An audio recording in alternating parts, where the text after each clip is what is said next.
And we are live. Greetings, salutations, and all that jazz. And a very special welcome to the absolutely amazing Peter Chiykowski. Peter, how are you doing? I am doing wonderfully. I'm having a really lovely start to January in like the guts of a really fun, complicated project that's going to print. It's been the result of like a very long slog to get there. And it's actually funny. Unrelated to this stream, ended up going through some old journals. Actually, unrelated to the project even. I was going through some old journals trying to find a set of notes on something completely unrelated, and I found a note that I made after a brainstorm that I did with a friend after a board game just gave me an inspiring thought. I'm like, oh, I want to write down some notes on like speculative biology and evolutionary biology. And I wrote down some of those notes, and those notes grew into a deck of prompts for building creatures, which grew into the Lore Masters deck, which grew into the thing that I'm sending to print this weekend. And it was just really interesting to see like the different phases of the project where I was exploring what it could be versus executing what it needs to be, the parts that were like based around timeline goals. Anyway, the whole thing is kind of like a neat little case study of some of the stuff that we were going to talk about like setting goals and maintaining motivation and getting to the finish line on a very long project. It's just fun because I've been like very much having the chance to look back over that process and take some of the lessons from it. And I'm excited to share this. Very, very cool. Of course, today we are talking about how to set sustainable creative goals. I think many of us may have fallen into the enthusiasm trap of thinking, oh, today I'm going to write 50,000 words on my novel, and tomorrow I'm going to fly to the moon.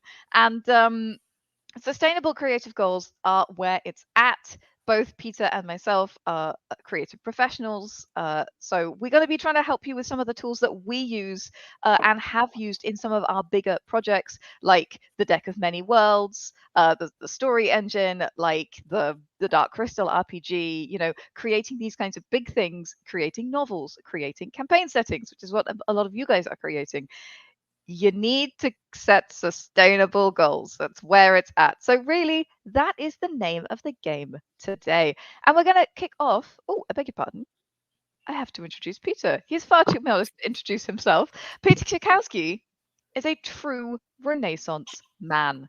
Writer, editor, illustrator, and creator. His poetry and short fiction have appeared in numerous magazines and collections, and his webcomic, Rock Paper Cynic, is an online sensation that won Best Graphic Novel awards in 2014 and 2018. But even more, he's also the creator of the Story Engine deck, the Deck of Worlds, and most recently, you heard it here, going to print right now, the Lore Masters deck. These Kickstarter sensations are decks of cards which can be randomly compiled to inspire creativity. They are super cool. I have them behind me. You can see, those of you on the podcast, I apologize. I am pointing to the box set of the Deck of Worlds, which is on my bookshelf because I use it all the time when I am looking for a little bit of inspiration to get my brain juices flowing. So, Peter, thank you for being extraordinary, and thank you for being here. Thank you for having me. I love talking about this stuff. I always get very giddy about it, and I'm excited to share that giddiness. So let's jump straight in. What makes a good creative goal? We've talked about sustainable goals, but let's talk about good goals. What's a good goal, Peter? Yeah, so there's an acronym for this that, again, I think people who work in business may have heard it, and it's a little bit boring, but I have my own take on it, called SMART goals. And it's basically it's an acronym for 5 sort of criteria for goals that tend to make them give you the best chance execute on them. So we'll go through the boring thing quickly, and then we'll get to the fun part. But yes, in SMART, it's for specific, which is that like you have defined your goal, you have put specific words that you know if you are moving towards it or away from it, you can tell this is in the jurisdiction of the goal, this is not. There is measurable, which is I think one that, especially with creative work, where creativity can sometimes feel amorphous, coming up with a measurable goal can be hard, but it really does matter. There just needs to be something that you can take a look at to say, like, am I getting closer to this being done or not? And that can be like word count, that can be chapters, that can be articles that you've added to your world on World Anvil, whatever, an increment where you can recognize progress of any kind, that's measurable. There is it's sometimes called attainable or achievable. This is basically just that it's a realistic, that it's something that you can actually do with the resources that you have. Something that I've got a feeling we'll end up talking about at some point is sometimes you have to change the scope of your project to fit the resources you actually have to execute. If you're like a musician, you can't suddenly produce like an album with a full symphony right off the bat. You're probably going to have to figure out like what is the achievable version of this album. What instruments do I have access to? What kind of recording equipment do I have access to? Attainable or achievable. And then the R I've heard done often as realistic, which to me just feels like a synonym for attainable, achievable. I tend to think of it as relevant, and by that I mean, is your goal relevant to and aligned to what it is you really want to be doing? And so it can like I think a good example of this is like if you're like a YouTuber. I think that a more relevant goal is going to be the number of videos that you produce or the amount of runtime you produce, and not the goal of like how many minutes of watch time you're going to get from other people. To me, the reason that that's relevant is if you're focusing right now and say like if your goal this year is your content, then being focused on a goal that is relevant to the content makes more sense than a goal that is relevant to like the publishing, the marketing, the growth. If this year you really are focused on growth and marketing, then yeah, it would be relevant to have a goal for the amount of watch time or the number of subs you're getting, but like make sure that the goal is actually relevant to what you want to be doing or how you want to be growing. And then the last function of a SMART goal, and this is where like I think creativity gets special handling compared to other types of goals, but it's timely or time bound, it's often called. And so usually this takes the form of like a deadline. This is when it needs to be done by. What I do, I think of either, sometimes it's one project can have two phases. For me, one phase is the exploration phase, where I'm trying to find out like, what is this project? What is it going to do? What's the scope of it? What is it not? And when I'm in the exploration phase, I do not feel it's helpful to have a deadline. I feel like that can limit the potential of figuring out what's even happening with your project. Whereas once you're in the execution phase, once you know what you're doing and you have a sense of it's going to probably be the form of the book, I'm guessing it's going to be this many pages, you can start to work backwards and come up with a deadline. I think you still need a time-bound goal. What I would say is set yourself check-ins. So if you're doing something where like you're going to be doing, you don't know what you're building. Maybe you're building a world. You don't know how big the world is going to be. You don't know how many articles. You don't know if it's going to be for an RPG or for a novel you're writing. Then just setting yourself a check-in once a month, once every 6 weeks, once every 2 months or something. Like, have I made progress? Do I have a sense of what this is yet? What were my concerns the last time I did a check-in? And have I made any progress on those, or do I have better answers? Like, I think that timely can still matter a lot, but I wouldn't set yourself a deadline if you're still exploring what it even is that you're trying to do. I want to speak to that as well. There is a fantastic essay by Wolfgang Bauer, who is a frequent guest on our podcast. I'm sure, dear listeners, you have heard from him before, where he talks about the creative process. And one of the things he says is it mirrors what you were saying, Peter. So I just wanted to bring another voice to this point, which is essentially when one starts with a product or a project, you have inklings of what it will be. And his process, Wolfgang's process, as he writes, is he absorbs loads and loads of material that is pertinent to what he thinks he's making, and then he has to sit and let it percolate. And unfortunately, this is just a process that takes time. If you try and put a time-bound deadline on it, it just doesn't work right. It doesn't happen. So I think there does need to be that kind of the breathing space for creativity, where you do have that time to percolate and marinate in your thoughts, and you give yourself that space. We can come to where people fall off the rails at some point, but I just want to say that early and say that often. Give yourself time and space, and know where you're at in that process. Are you in the doing things process, or are you still in the absorbing and poking things process? Yeah, for sure. Yeah, I love that. I love that advice. Yeah. Okay, so we have I just highlighted a comment and lost my thing. There we go. We have specific, measurable, attainable, relevant, and time bound. So for a start, that's what makes a good creative goal. I would say so. I really think that yeah, I think if you got those things in mind, then basically you have a direction that you're sort of marching. You have an end destination in mind. You have relative assurance that you can get there, and you know why you're going that way. So yeah, to me, that's the starting point. And then I think there are so many different tools for execution, and everyone's needs for like how to execute on that is different. But I think that's like I think a lot of us can get to the point where we set a goal. I think it's like the follow through, the execution, the being comfortable with the process of failing at a goal. I think for me, the reason that I avoided goals for a very long time was I was afraid if the moment I have a goal, I can now fail. Mm. And I want to have fun creating. I don't want to be creating in a space where failure is possible. Um, and I think that like conversations around what failure means creatively and what it doesn't mean are like at least for my neurotype, and that's something I have ADHD. So for me, motivation, I have a very interesting relationship with motivation because it can, when I am pointed in the same direction as what my brain wants, my brain can feel like a different thing from me sometimes, right? Sometimes my brain feels like it wants things that I don't want, and it's like training an animal that does not want to be trained, and I kind of have to work to a certain extent with where it's at. Um, but I do think that a lot of the levers that motivate an ADHD brain are the same levers that motivate a non-ADHD brain. They just tend to have more exaggerated effects when you pull those levers, and the barriers to overcoming lack of motivation or overcoming blocks can feel bigger for ADHD. But I think the same tools tend to work. So for me, a big part of like learning to start working with goals at all, because for a long time I avoided them. Um, but starting to work with goals at all was to come in with a mindset of like, committing to a goal does not mean that if I do not reach it in the incarnation where I first set it, that I failed. I think when you set a goal, what you're doing is basically giving yourself a way to put a key in the ignition and start something. And you don't know what you don't know when you set out. So if you learn something along the way that changes how long you think it's going to take or changes the resources that are going to be involved, then it is not failure to learn and pivot and adjust and reconfigure. That's just like wisdom and experience. Like what D&D campaign has ever gone the way it looked like it was going to go when the players set out, right? Like there are always roadblocks and stumbling blocks. And when you think about the creative journey as a journey that is going to be like this, then like I think we start to develop a lot more compassion for ourselves in the moments where we struggle and go awry, or we need to like reconfigure and remap.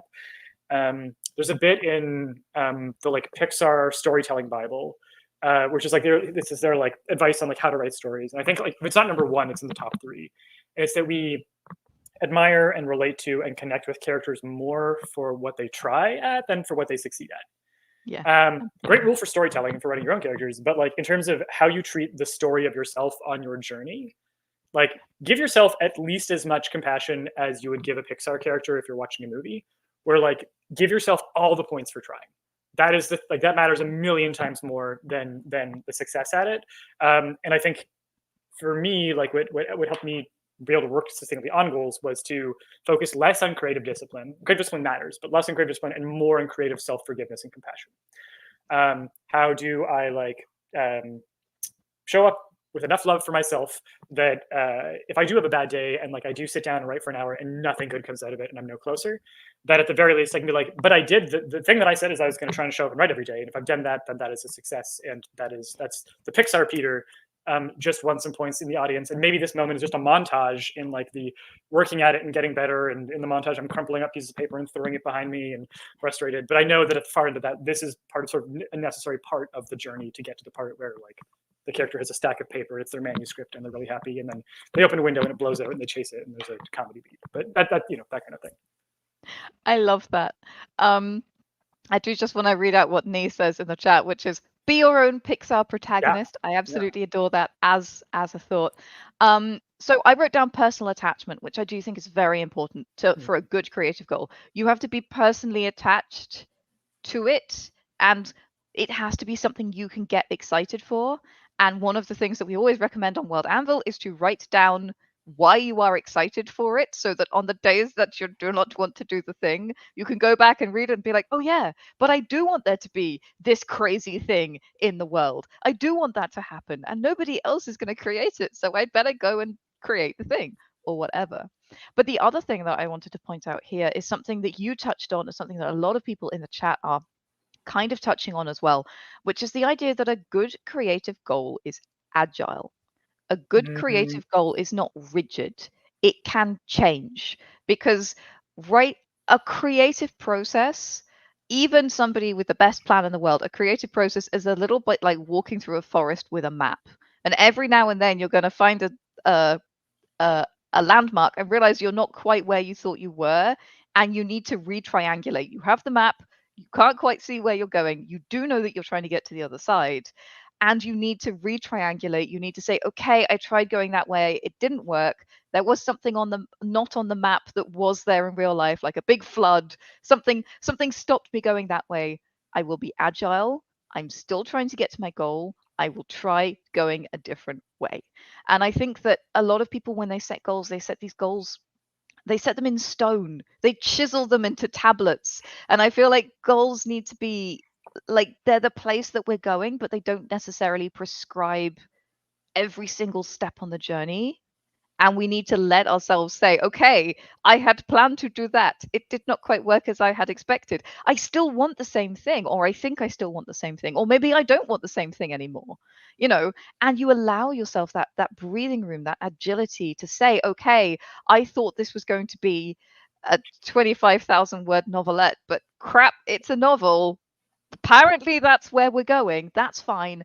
I can be agile. I can adjust my smart goals, make it more reasonable, extend the deadline, you know, give it attainable segments, and allow ourselves the freedom to say, okay, I didn't know then what I know now. I will be agile and make new good choices and know that, as you said, I'm getting closer to my goal. I don't know everything. I'm still moving in the right direction. And if I have to rethink again, that is also part of this process. Yeah, yeah, absolutely. And I think that yeah, there's two things you said there that are so interesting. So one is that yeah, you might discover that the project is something else. And the other one that I think is interesting and that not a lot of creators think about, but I think ADHD folks think about maybe or like develop a relationship with is that I might not want this later. Yes. I might not want the same things, and that is okay. That is something that I think a lot of uh, neurodivergent people will feel a sense of shame or failure or judgment when they don't follow through on a goal. But a goal that is no longer good for you is not a smart goal. It's not relevant anymore. It is not failure to pivot and to acknowledge that like you got something from the process of trying. You learned something about what you do and don't like. Last time we did a live stream, I was living rurally and I wanted to see what living a more rural life is like. I didn't like it. I didn't fail at living in a rural house. I discovered something about myself in a rural setting that helped me understand what makes me happy in a bigger way. I was contingency testing out different theories about myself and what I like and what works for me, and I learned something.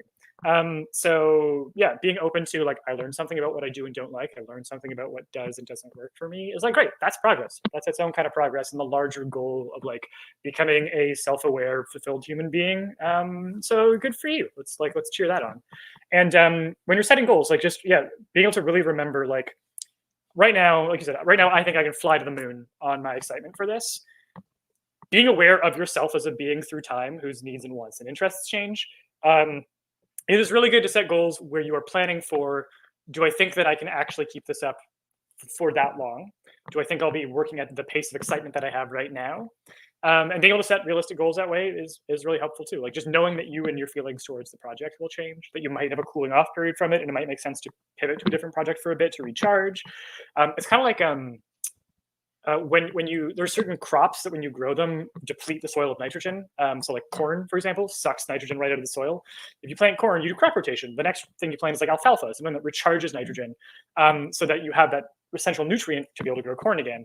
You haven't failed to grow corn 3 seasons in a row. What you've done is like recognize that you have a resource that's limited, that it requires recharging, and that you pivot away from one thing to focus on another thing, and then back to the thing. Like you can being aware of what your needs are through time, of the seasons that your own interest and focus go through, and being able to like work with those rather than against them, is like it's a thing that you can learn to do over time if you pay attention to what's working and what's not. And I think it's totally okay to like, one of my suggestions for like when you get stuck or if things aren't working well is like, it is okay to stop doing the thing that isn't working right now and do something else for a bit and then come back to it. But again, time bound, set yourself a check-in. Set yourself, how long do I want to try something else for a bit? And how do I make sure that I come back to this? I know for me, if I don't put it in a calendar, I won't do it. I won't. Fully disappears. It does not exist if it's not written down somewhere that I know that I interact with on a regular basis. So it's got to go in a calendar. It's got to go in my like This is overkill. Most people don't need this. This is how I remember like to do things like brush my teeth and take my knives out Oh a lot. wait, And there's, like, I have to spotlight you for this because this is extraordinary. this is my Um, like my weekly checklist of like all the habits that I want to keep. I can't build new habits if I don't have it somewhere on this sheet.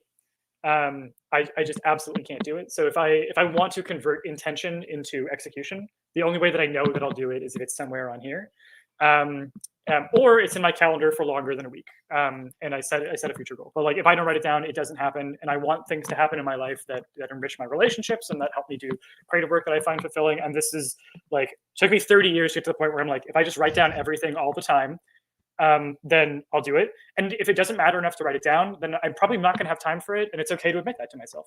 It's okay to say like, hey, you know what? I really want to keep up with guitar. Probably can't do that and all this. So I'm going to like accept that I'm not getting it all done. I'm okay to not write down my note for myself. And yeah, that has helped a lot. It's again overkill for a lot of people. This is not going to work for everyone, but it's really helped me with that. Like, how do you convert intention into execution? I For me, think that's it. this brings us very smoothly to my next question, which is where do people in general, no pointing, where do they tend to go wrong with creative goals? And I think you hit on something really important there, which is if you do not write it down, it does not exist. Yeah, Like this is true for me as well. If I have something in a cupboard, I may as well not own it because basically it doesn't exist for me. yeah, And this is true for a lot of people that um I mentioned this yesterday on our community live stream, so forgive me if I've already told you this. I recently read this book called Atomic Habits by James Clear. It is a very interesting book.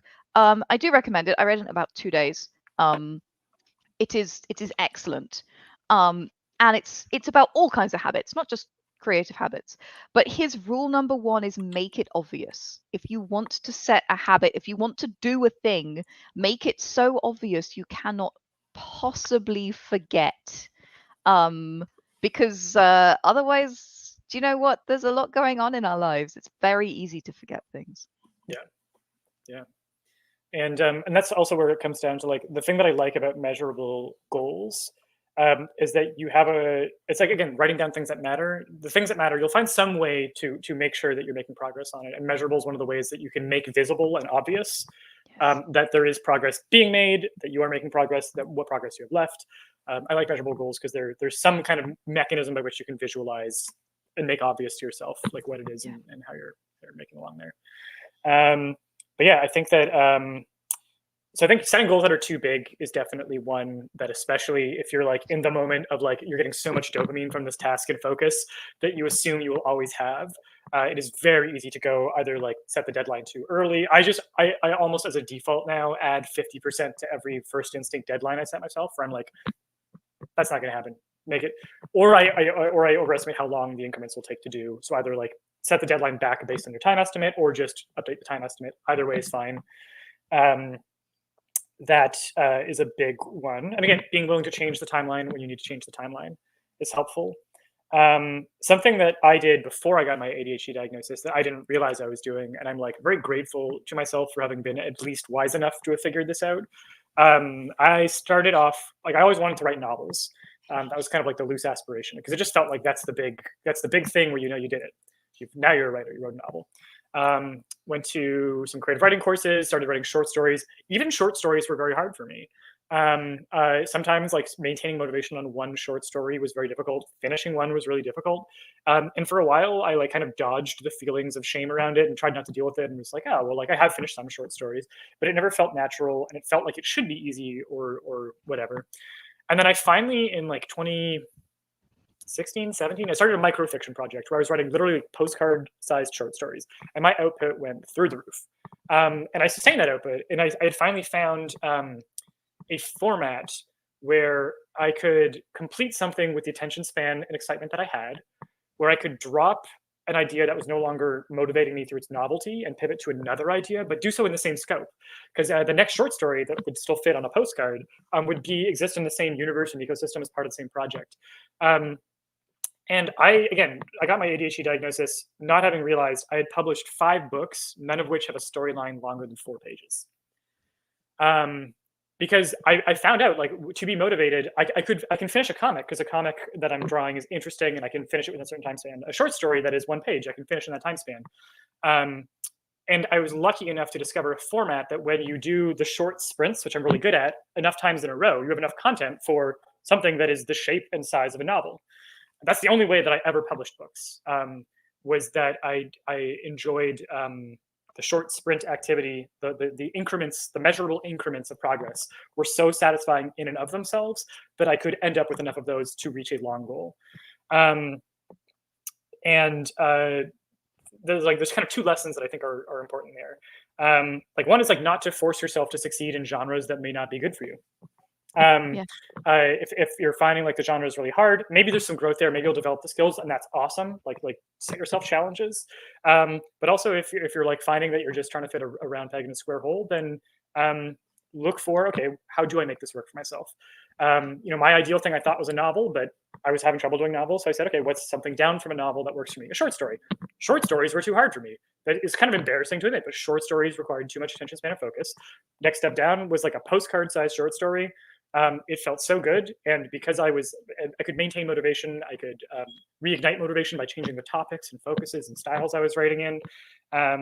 I could do something on that, and I think like the larger lesson there is that whatever brings you to your project and gets you to make progress, whatever version of the project lets you do that, is helping you with the attainable side of the goal, for keeping that goal attainable. So maybe there's like the perfect chapter that you could write today if like you were at your very, very best, and maybe tomorrow you'll be in the conditions in your mind will be such that you could write that perfect chapter. But the imperfect chapter that you write today, or the imperfect progress that you can make today, weighs a million times more than the nebulous dark matter theory of the perfect thing that you could make if everything just aligned. Yes, so like just jump into the imperfection, do whatever the thing is that you can do today. And like this is not just about creative goals, this is about anything, right? Like there's actually this really beautiful it was an AMA, I think, with Arnold Schwarzenegger, and it was him talking about like how do you maintain motivation. And he's like, if you can't go to the gym, go for a walk. If you can't go for a walk, stand up and sit down 5 times. Like do the thing that you can do that gets you started on the thing. And the thing that you'll often find is that if you can just like do the thing for 5 minutes, like, okay, I don't think I'm gonna write today. Write for 5 minutes. You will almost every time trick yourself into starting it and getting into the process enough that now you're just doing it because you like it. Like do it for 5 minutes when it's really uncomfortable. And if it's so uncomfortable, you're allowed to quit. That is like, keep that contract with yourself. You're allowed to quit. But you'll probably find most of the time 5 minutes in and you've adjusted to the temperature of the bath water and you're now comfortable in it. So it's funny that you say that. I was talking, yes, as Secondhand Samurai says, I was talking about this yesterday. I was talking about writing goals.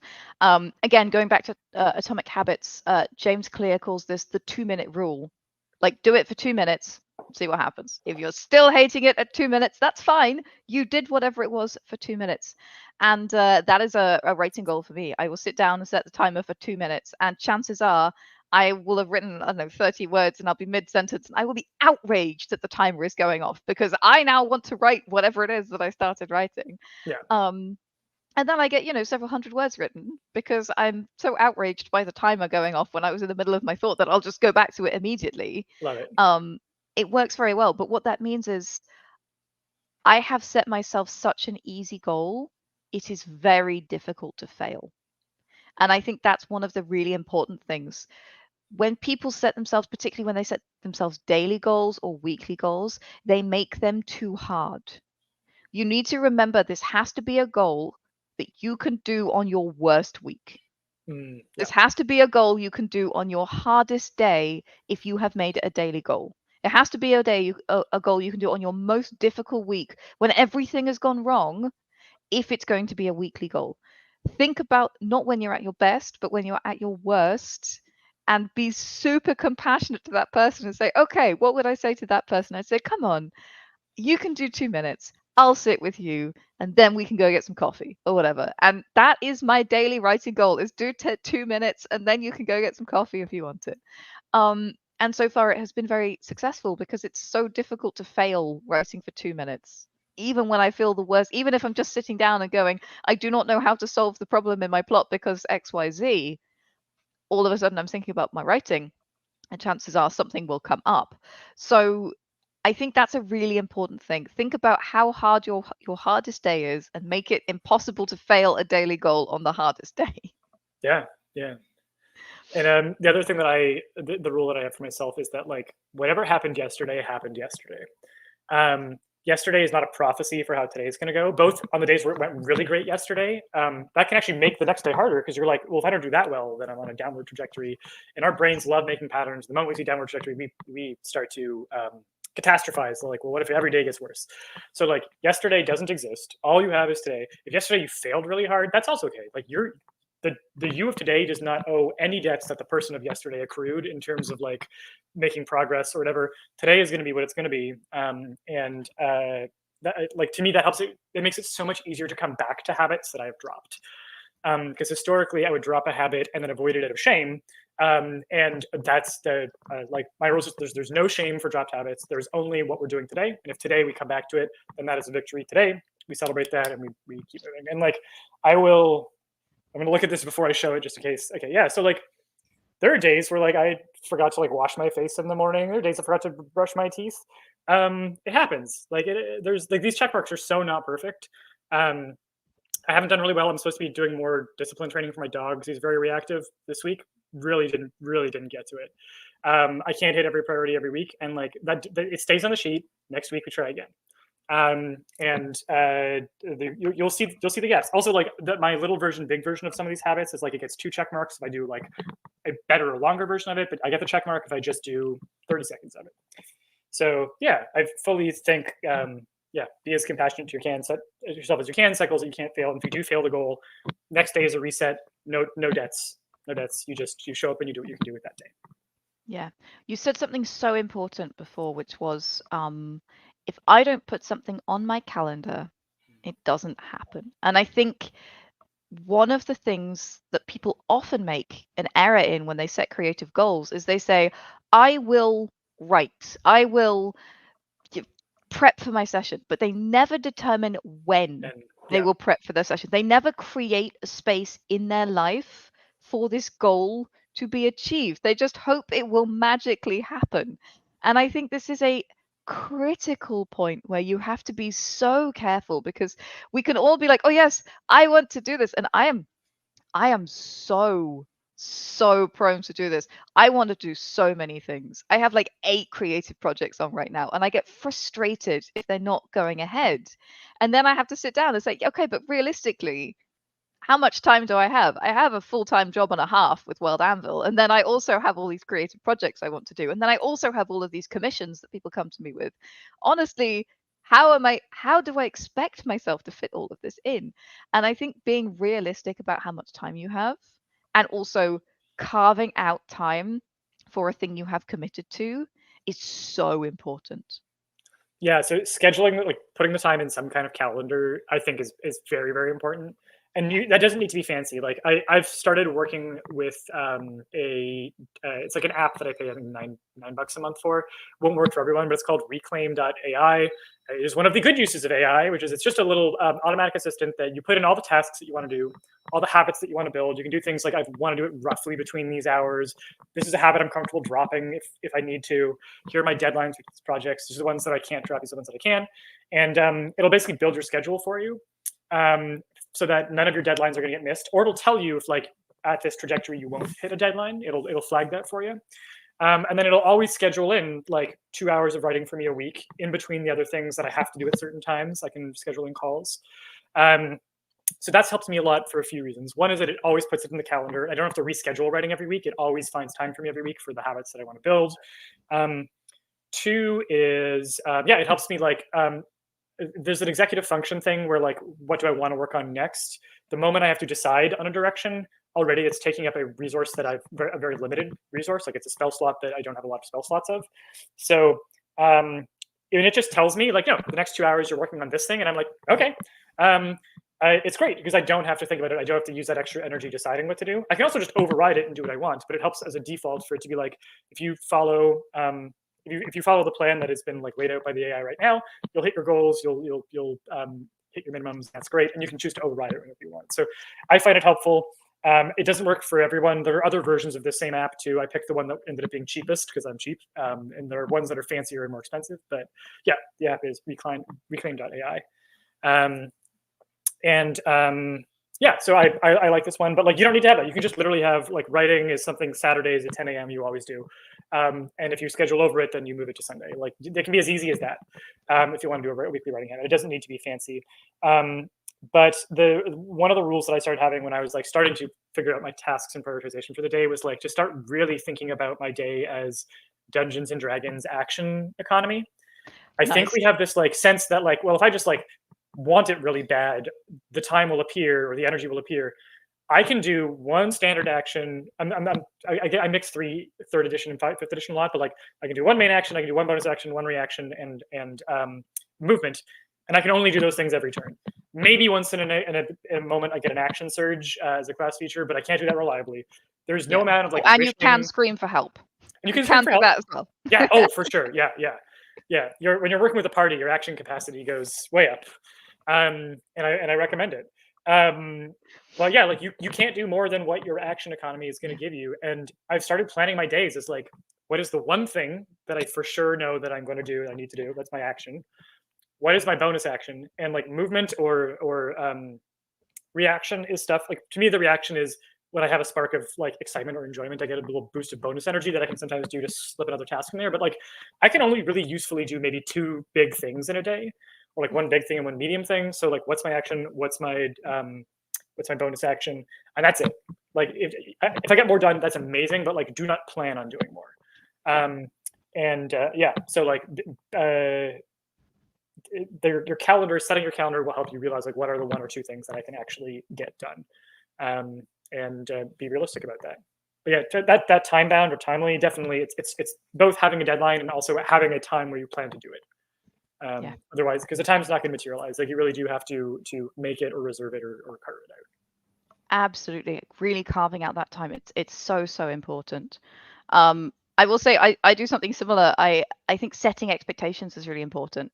So one of the things that I will do at the beginning of the day, just for my general work day, but it works for everything, is I will write down all the things that I have to do that day that are, for example, meetings or that kind of thing. And then I will look at the time that I have left in that day and try to make reasonable plans based on the fact, like if I have 4 hours of meetings in a day, then I only have 4 other hours of work time. And I have to make my peace that no, I will not get 800 tasks done. I have 4 hours. What can I do in 4 hours?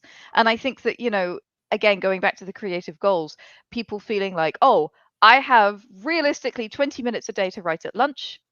I will write 2,000 words a day in 20 minutes. No, you won't. No, no, you won't. Don't do that to yourself. Be kind to yourself. Yeah, Remember that even if you write for all of those 20 minutes, um, unless you have capacity beforehand, the writing only starts when you have get yourself into your space. And I do recommend hyping yourself up before you're going to do a task, a creative task, thinking it works for me anyway, thinking about it in advance, thinking about how you're going to approach something, or where did you leave it last time, so that when you get to the task, you don't come in cold.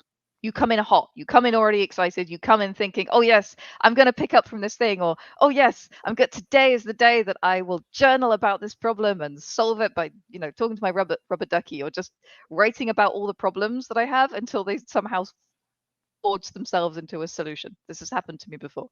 But be realistic about the time that you do have. Be kind to yourself. And you said something really important. You talked a couple of times about shame. And yeah, I think one of the big things that people go wrong with creative goals is if they miss one day, that's it. They're done. And it's no, that's not true. One day is one day. One day just means that you had one bad day. One of the yeah, things that James Clear and some of the other kind of habit bros in the space say is, never miss 2 days. And yes, that's true. Okay, if you miss one day, then try and get back on the horse the next day. But do you know what? Sometimes life has other plans. It's yeah, fine. Um, but try not to miss more than one day. And if you do miss a day, that's fine. That is okay. You are human. It may even mean that you need to build in more breaks into your schedule. That you yeah, cannot, for example, write every day. If you do find yourself missing one day a week, maybe you should only be writing 6 days a week. Maybe that is your body or your brain trying to tell you something. yeah. Yeah, I started time tracking my work this year, like or last year rather, very actively. I'm not used to the fact that it is 2024, 2024. No, me neither. Yeah, It flies. haven't caught up with that yet. But I started time tracking, and like I realized that when I'm like really motivated on a project, I can do 10 and 12 hour days. That happens. There are days where like that's just where I'm at, it's where I'm functioning. I can reliably count on 6 hours a day, of which 4 hours are probably going to be really good, and 2 hours are going to have diminishing returns. That's like my brain. And while I wish it could reliably do an 8 hour, it's just even an 8 hour workday, which feels like it should be standard because that's what a lot of other people do, and I know that. When I at least am doing a self-motivated project where fear of disappointing other people is not part of it, and like I don't have a boss over my shoulder the entire time, I can really only reliably do what I can do, and like learning to just accept like that number feels like it should be bigger. I do feel like when I was talking to a lawyer yesterday about like I was working so hard, I did all these hours, and like I said a number of hours, it was probably his standard work week, and that for me was like my really hard week, and I had a moment of feeling like, oh, am I just like weak-minded or weak-willed or and even if that was true, wouldn't really matter. I'm working with what I'm working with, right? I've got what I've got, and if I'm not realistic about the capacities that I have and not willing to work with those, then I probably won't get anything done or get anything done sustainably. So, just kind of accept that we're where we're at, and work with the tools that I have on hand. I would like to speak on behalf of everybody who has any of your wonderful decks. Anyone who's read Rock Paper Cynic, you are not weak-minded, Peter. That is absolute nonsense. I just felt that needed to be said. Just get that out there. You are awesome. And you know what? Different tasks take different numbers of spoons. Like Yeah. I can write all day, but ask me to do business admin and I have about an hour in me before I cry. Yeah. It's just different kinds of tasks take different kinds of spoons, different kind of energy. I'm better at different things at different kinds of times of day. Yeah. Know your brain.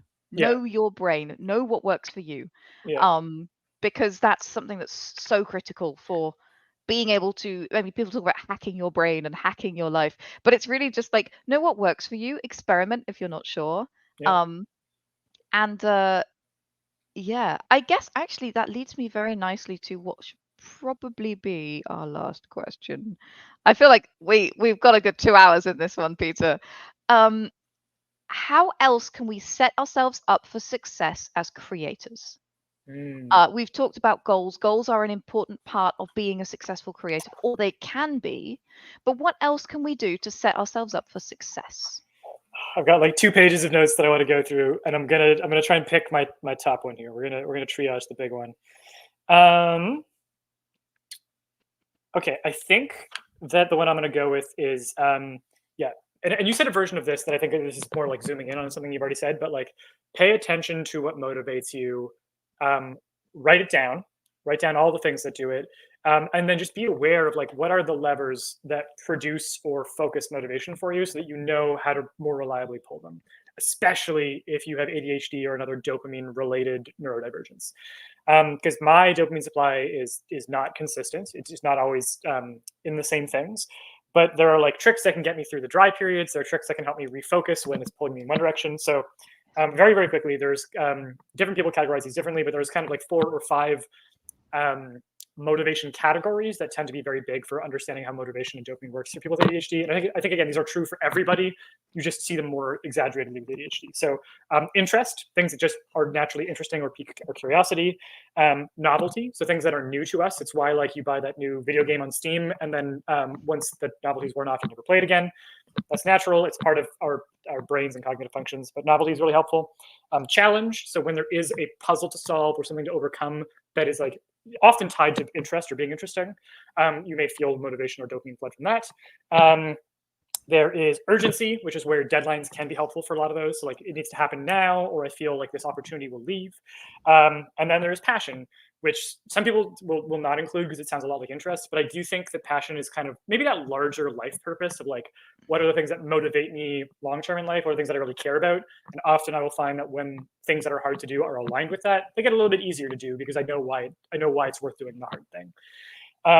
So pay attention to like what makes you curious, what makes you interested, what about the process of the thing that you're working on is attached to your interest, because you will lose sight of it because of the novelty factor. It'll stop being interesting. But like write down, like I was actually just literally before this call, I was having just a catch up conversation with a friend who's working on a novel who had reached kind of like a stuck part with it. And he just like didn't have the motivation to go back to it. And we were talking, and he was just talking about how much he loves in fiction and in like role playing games where you have a really complex world where there's no one party that's the good party or the good guys, where everyone's philosophy is internally cohesive and coherent, and where the world feels as complex and the answers as complex and not simple or reductivist as the real world is. And I could see him getting so excited, and I'm like, do you notice that you've like leaned forward towards the camera? Are you noticing what's happening to like your heart rate and your body as you naturally get excited? You want to work on this. You want to work on this aspect, like that level of interest. You know that you love this aspect of writing and creating and world building. So like if a thing that really gets your dopamine flowing is like doing work on factions, then like write that down so that when you're stuck one day, you're like, okay, I can't write a new chapter right now. That's not in me. I can do some tweaking on the factions. That's going to get me to show up to do the 2 minutes of uncomfortable work to maybe end up writing today. So yeah, pay attention to those levers. So interest, novelty is, this is where like I'm gonna do my one pitch for myself here. The story engine and like all the things that I make, they don't write your books for you. They don't. Nothing is going to do that. Any tool that promises to do that is I think taking the whole point out of writing. But on the days where like you're not motivated by the project itself, a new way to make your writing interesting, novelty can be helpful. A deck that produces a prompt, or that like just gets you unstuck, or that just like a new journal that makes you want to write because the journal's pretty. Anything where like the other categories aren't currently bringing you motivation, tap novelty, and that can be that can be a thing. Don't get distracted by novelty. That's the danger of it. But like, do keep that as one of the tools in your toolbox for bringing yourself new motivation or excitement. Challenge is probably the hardest one to pull as a lever, because like you're usually at this point you're low in motivation and the challenge is the intimidating part. But sometimes you can just set yourself a mini challenge, right? Like a little writing sprint, or like do a co-writing session. I know that World Anvil hosts those.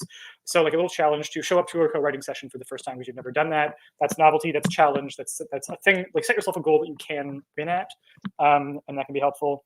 Urgency, create yourself a mini deadline. I want to like hit this point by this point. I say don't publicize your deadlines. Commit to them with a friend. Have like someone you know who's going to ask you about it, but don't make it a whole public thing, because then shame comes in.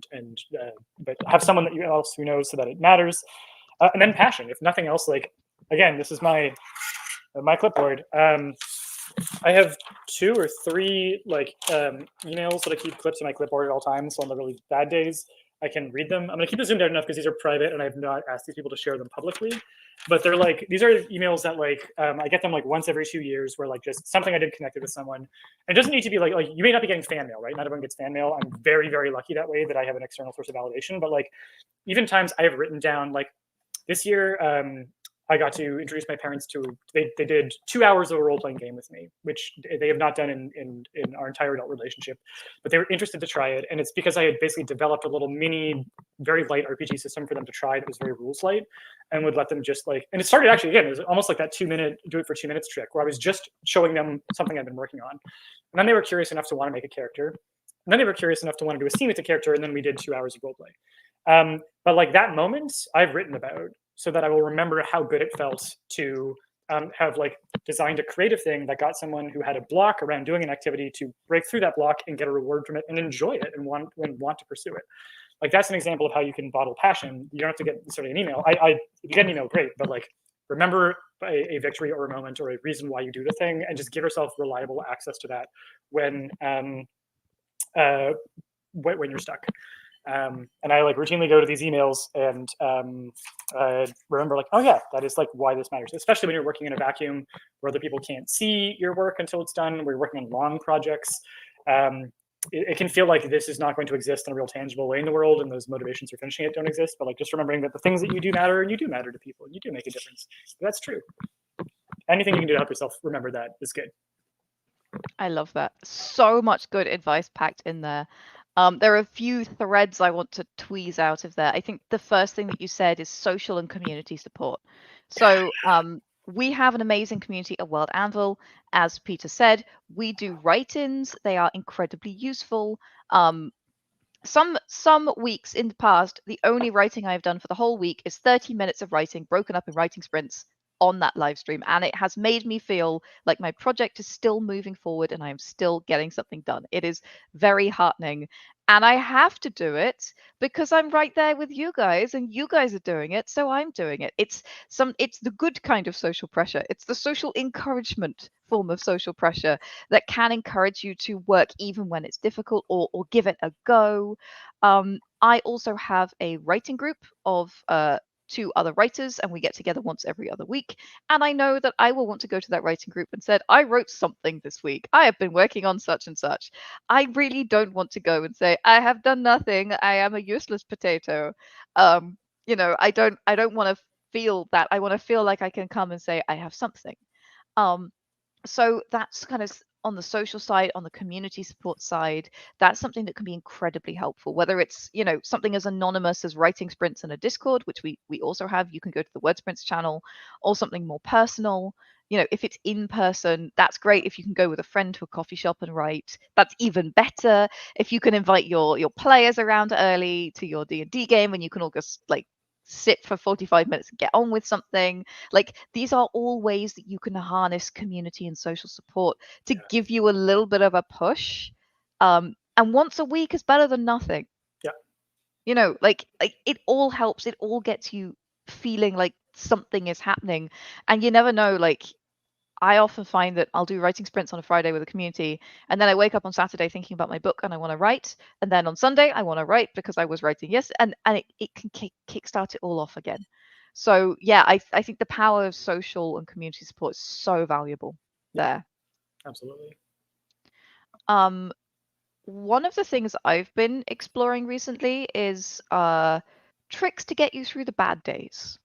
So, I write in green pens because they make me happy. Green ink makes me happy. This is such a silly thing. Like, it could be anything for you. It could be, I don't know, rainbow pens or sparkly pens or whatever. Green pens and post-its make me super happy. It is such a small win that makes such a big difference for me. So do you know what? I make sure I have those on my desk when I start my day. It's that easy. And I know, like, on a good day, I don't need that, but on a bad day, I know I have green ink and nice post-its and I can doodle, and that's okay. That's great. Things like I have scent on my desk because sometimes when I'm feeling uninspired, it's just the perfume that I wear, but I'll just spray myself with the scent and I'll be like, oh, that was nice. It just gives me a tiny little lift, and sometimes that can be enough to get me back to it. Sometimes putting something on in the background to watch and then ignore can be enough to get me through it. It's amazing. And I try to have these things on my desk and obvious so that when I'm feeling like crap, that's the moment where I'm like, oh yes, but I have my green pen. I'll write in my green pen and maybe that will give me a different perspective. Or I have my perfume, that scent will give me a lift, and then I'll do whatever it is. It's so small. It's not a magic trick, but just having a small prop somewhere obvious that you don't forget about it can give you something, I think. And I would say, in a more general space, we are plants with complicated feelings. We have to look after ourselves or we don't work properly. If you're feeling wilty, have you eaten? Have you watered yourself? Have you had enough sunshine recently? Like, you got to take care of plant you before creative you can really be effective. I don't know if you have any experience about this, Peter. Yeah, there's a reason that I don't have feed myself on here because it's something that I do naturally do as part of it's stacked to another habit. It's a very like atomic habit thing for me. But there's like a reason that I do the things in the order that I do, and so that when I get to the desk, I've eaten in the last hour and a half. I've gone for a dog walk, so I've gotten some movement. I have taken my medication, which means that I've poured a glass of water, which habit stacking. I've drunk a glass of water. I only need one swallow, but I will finish the glass to the point. Yeah, being able to show up like nourished and ready to do work is really, really helpful. I also have a couple, like for me, the thing on my desk that makes me really happy is a rock I found on the beach that is like perfect for fidgeting with. I can't flip it comfortably. There's a height at which it flips really nicely and it clacks against my wedding ring and it just stims exactly the right way. So that's like my thing on my desk that I like that makes me happy. Yeah.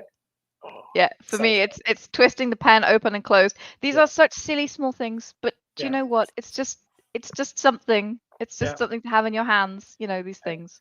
And I can get very I can become overly tactical about creative work in certain work modes where I'm like the joy of the process is gone, and for all much I talk about the joy of the process, I can get so locked into like deadlines and results that the whimsy goes away. So something I was working on this year, I made a new friend at a convention at the end of last year, and I met him 2 minutes in. I'm like, we are gonna be best friends. You have no idea, we're gonna be best friends, and we are. It's great. First thing that I'm doing when I'm done the print deadlines is we have a hangout scheduled for Tuesday. But he is so much. He's so good at being whimsical and having a deeper sense of like the sacred when it comes to creative acts, like that it can be a really sacred form of play. He's a local actor who does a lot of improvisation work as well as like scripted theater. So something that I asked him for help, we were just like hanging out for dinner one night, and I'm like, I want to like have a writing ritual that I can like activate for when I want to like really get into the sense of the creative play and like bring back some of that joy and spark. So he like basically did a series of like improvised exercises at the dinner table with me to like very much knock me out of my comfort zone and make me feel like I had to wear a silly hat. And we did some stuff with tarot cards. It was all very silly, but we came up with like the framework for a creative ritual for like if I do want to start a day with like a full-on creative ritual, what's it going to look like? And it's enough things that just again silly enough to knock me off of my rhythms. Yeah. And also private enough that like I'm not going to tell you what I do because I don't want to share it. Like part of its power is that it's something that's really just for me. But enough little things that are very small that don't take more than 5 minutes, but that can get me in the mindset to create and to be grateful for the opportunity to do so. Yeah, so if you ever want like a fun little exercise, like just think about like what's like a little thing. Maybe it's like an incantation you recite to yourself that's very silly. Maybe it's like a tea ritual. Maybe it's just a little something that marks the threshold for like I'm about to engage in something that is supposed to be fun and sacred and creative, and where I can set aside the expectations and the pressures of the mundane to just be in this moment and doing this thing. So that's my new thing this year. My new thing this year is like a little writing ritual, a little thing just for me, and something that you might want to try. I'm enjoying it anyway. But I you, I love mean, that. everyone gathered here. Maybe you'll get some mileage out of it. I adore that. That's such a lovely idea. And as you were thinking, speaking about that, I was thinking about my own writing rituals. And I am very lucky to be able to do this. I have enough space in my office for two chairs. One of them is my desk chair, and the other one is a more comfortable, like an armchair. It's just like an IKEA one. And I also have, and again, I'm very lucky to have this. I have two computers. I have a desktop and I have a laptop. So when I sit down for my writing, I sit down in the other chair with my laptop. I am not at my work computer in my work chair. I'm in the same room, right? But I'm facing the other direction. I'm looking out the window. I'm sitting down with a different computer in a different chair, and that gives me a different mind space. It's really, really interesting. I Yeah, know some people use playlists. I can't write with music, but some people use playlists. Some people use, Bonnie Juju says, light a candle. Some yeah. people use specific scents as part of their process.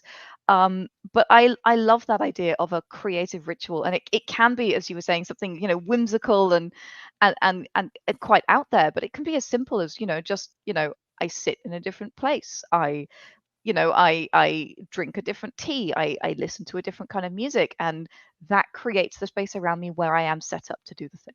Yeah, there's a very popular saying in neurobiology, fired together, wired together, or wired together, fired together, which is basically Mm. that neurons that fire when a certain thing happens will start to fire when the other neurons that are connected to that activity fire. So if you Yeah. can link writing to this, like literally, like smell is such a powerful way to activate circuits reliably.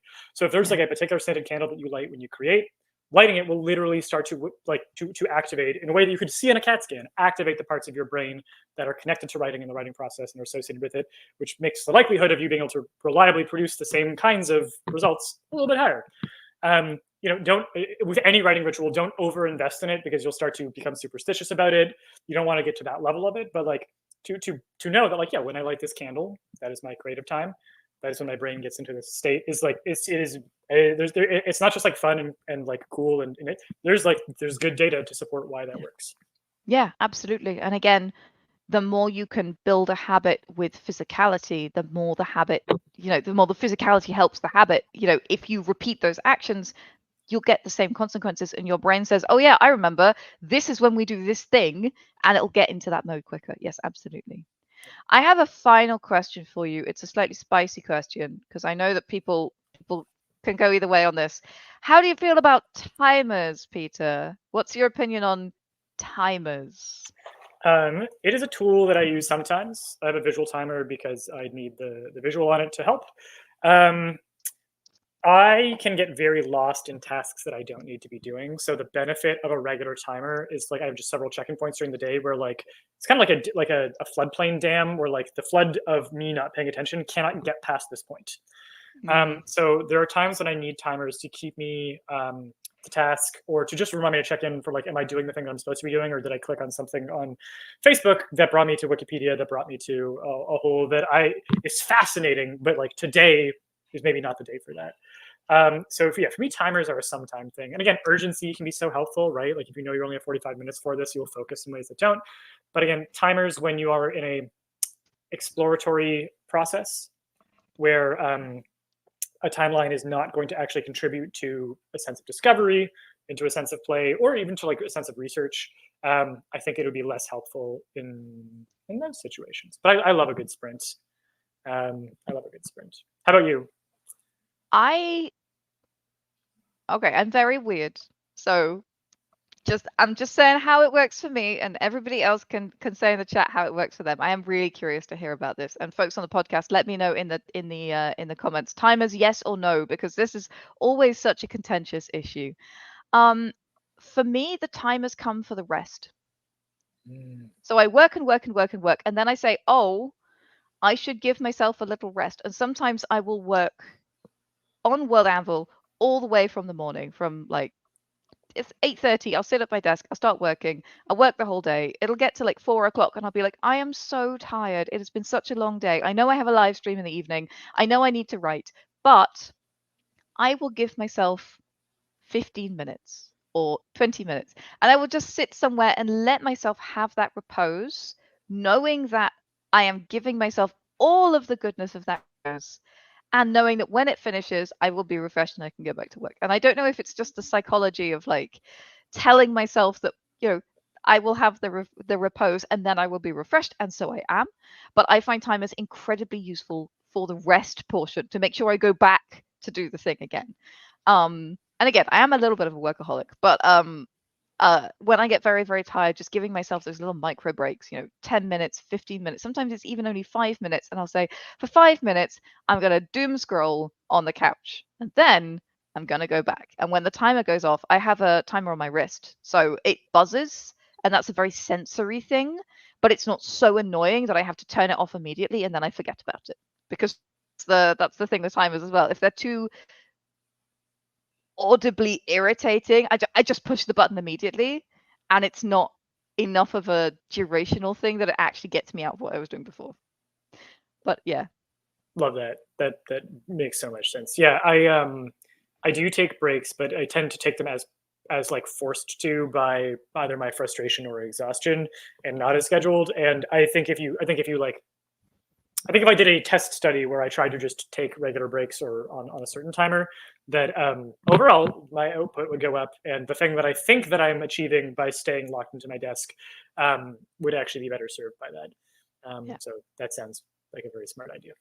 Yeah. Oh, the other thing that I will often do is I'll say, okay, I have an hour until I have another meeting, or I have an hour until I have an hour to get lost in this task, but then I have another thing in like 90 minutes. If I do not set a timer, I will be checking the time constantly. I'll be so Yes. distracted by what is Yeah. coming next in my day. But if I set a timer, I know I am safe. I can get completely hyper focused on whatever it is I'm doing, just take all the toys out the pram, everything I want to do, and I know that I am safe because there Yes. is a timer and the timer has my back. And so Yeah. I think a lot of people do use timers as sprints, like that's the creative time, and I think that can be very useful. But I kind of use them as the opposite. No, that makes a ton of sense. Using it for breaks is important, and like I do have my exception to timers is one of my checklist things is appointment alarms, Nice. and that's so that all of the things that I have to do that are time bound today, because I will get lost in activities. I set the timers for those at the beginning of the day, so those alarms I do, because if I don't, then I will absolutely work through the start of the meeting, which I have done, and even this system isn't perfect. But yeah, absolutely for sure. Because there's a waiting mode. Waiting mode is what I've referred to Yes, with absolutely. ADHD and Waiting mode autism is folks. brutal. Yeah, it's like that like yeah. And the only way that I can do anything functional when I know I have a thing is just to have the timer set for when I need to stop doing the thing so that I can be ready for the next thing. And also, yeah, don't just set the timer for when the thing starts. Set it for 5 to 10 to 15 to 30 minutes before, so that you can make the transition if you need to, or like if you need to change clothes or whatever. But yeah, Yes, 100% yes, this. Um, okay, I feel like I've said it before, we could easily have done another hour on this. yeah, I think these are the kinds of talks, we're not talking about world building cities or, how to make a better castle or something, but I think these kinds of talks are so critical to help us.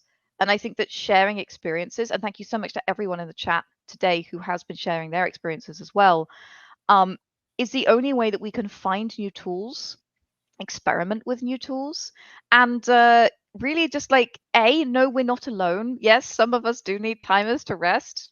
We're here, we exist, and that's something that you can go away and try, and know that you can give yourself that permission. Like maybe it will work for you. Who knows? Um, any final words on this topic today, Peter? Setting sustainable goals. yeah. I think the last thing that I'd add on this is like think of goal setting and motivation. I think we tend to think of those things as soft skills, and I think that they're actually hard skills. I think that wanting to be a writer or a world builder or a creative who plans through so, and I should say this is like more for if you want to do it professionally. If you want to do it because it's an enriching activity, then take any of this that's helpful, but ignore the rest because like you're already succeeding by doing it at all. And that's great. And you may not need to apply these the same way. But if you want to, if you're looking at professionalizing, um, going into writing or creating of any kind without having this toolkit is kind of like wanting to be like a professional like NASCAR racer without knowing how to tell when the engine is sputtering or how to maintain the vehicle. Um, like you may not be the mechanic, but you need to be able to know and listen to and hear when something's wrong with the engine. Notice when the brakes aren't working the way that they should. Those are not soft skills; those are hard skills, and you are the only mechanic who will understand what is happening with your brain and with your body. And so think of them as hard skills because like you may be an incredibly creative writer who, if you don't write for 3 years because you were struggling with the motivation, you were struggling with the focus. If you treated motivation as a hard skill to get yourself writing, maybe you did 3 years of like bad writing, but you did 3 years. You're 3 years ahead of where you were in the timeline where you don't focus on the skill. So I just think of them as hard skills as much as you can. And yeah, there's no failures here, right? Failure isn't relevant. There's no shame in missing anything. It's anything that moves you closer to getting where you want to go is a victory. And anything that takes you off that path is not a failure. It's part of the learning process of figuring out what's going to work for you. So experience points. It's all experience points. I love that so much, Peter. Thank you so much for coming to join us today and share your personal experiences and your very fine habit tracker, which for folks on the podcast was an extraordinary list of, I say, a lot of successful habits formed there, Yeah. Peter. But also like look at the failures. Look at there's a lot of boxes unchecked. I just want to like make it like I'm living my best life right now at doing what I'm doing. I'm loving it, and I'm failing at so many of these, and it's still great. So like really, I cannot emphasize enough. I didn't plan to like so every now and then I show this to people like before a live stream because it's something I always have with me, but I don't usually show it on live stream. Or if I do, it's like a flash. It's the first time that I've had it up long enough that people could read it. I feel a little bit weird about that, but I want to be transparent about like there's evidence of failure right there, and you can keep doing the thing anyway. Amazing. I am so grateful. And again, folks, Peter is such a successful creative in so many different areas. So if even he can say, do you know what? Not every day I get it right. Not every day I succeed. Do you know what? There's hope for us all. I just showed the Speaking internet how often I floss. So Speaking of support and creativity, we will be raiding Strixline right now. So shout out Light Up the Forge when you get there to let her know that we sent you. And I'm pretty sure she's going to be doing some interesting creative stuff, maybe even some World Anvil stuff over there. So yeah, stick around even just to say hello and give her a little bit of support. Just a reminder in terms of creative goals. I have a creative goal to make World Anvil more awesome. if you have not yet filled in the Forge the Future survey, then you would be doing me an enormous favor if you would fill it in. That will help me with my goal. I want to know what's amazing for you, what's not working for you, and all the other things. Please, please fill in the Forge the Future survey. And if nothing else, I'm going to be giving away prizes for the whole of January for people who have filled it in. So the sooner you fill it in, the more chance you have to win some of those beautiful prizes. I will be live next week, so I'll see some of you there. And of course, in the meantime, I invite you to have a very beautiful Saturday, to grab your hammer and go world build. Bye, beans!